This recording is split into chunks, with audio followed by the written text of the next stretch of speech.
a frequently asked question we get for the Mark IV is, how do I maintain it? There are quite a few moving parts in the tool. The best thing you can do is use some sort of a spray-on oil. I use Lanox. It's an Australian product. I don't know if it's sold in America. It's made by Inox, but it doesn't really matter. It could be WD-40, CRC, RP7, doesn't matter. But the key points is you want to spray just a little bit of oil in all the moving parts and onto the spring. So,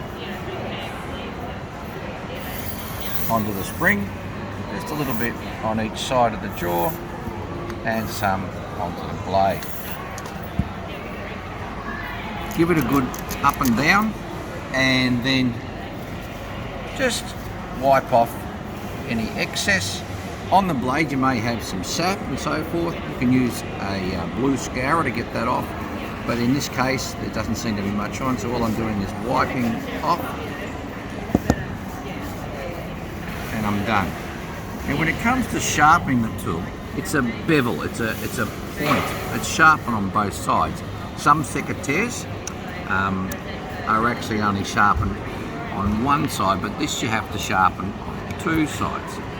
A good example would be these here. This is flat and you sharpen in one direction only. Now, if you really know what you're doing, this is just a little diamond file that I bought, and you could sharpen both sides, but if you don't have the correct technique, you're not going to have much luck. The best type of sharpener to use is a drag sharpener. Now, this is an American product, it's good. The downside is you'd have to unscrew and take out the blade every time you use it. This one here is actually made by us. And what they've done is they're using a tungsten carbide inserts. You've got the correct angle, but by putting the gap in it, as you can see, it's really easy to restore the edge on any bevel blade. Now, to use it on this, it's simple. To look after it, it's important to spray, like I said, it could be WD-40, CRC, whatever, onto the jaws first. Place it in, and you can see now that you don't have to take the blade out because of the clever design. With any drag sharpener, most people think the harder you push the better, but in actual fact you don't want to do that. Because it's such a hard insert, the only thing harder than tungsten carbide is a diamond. 10 light strokes will give you a much better result than 3 or 4 hard ones. And what you're actually doing is you're putting a razor blade edge back on. Now, the clever part about this sharpener is it's the same angle for your kitchen knife. So the same thing, bit of oil on the jaw, place it on, drag from back to front.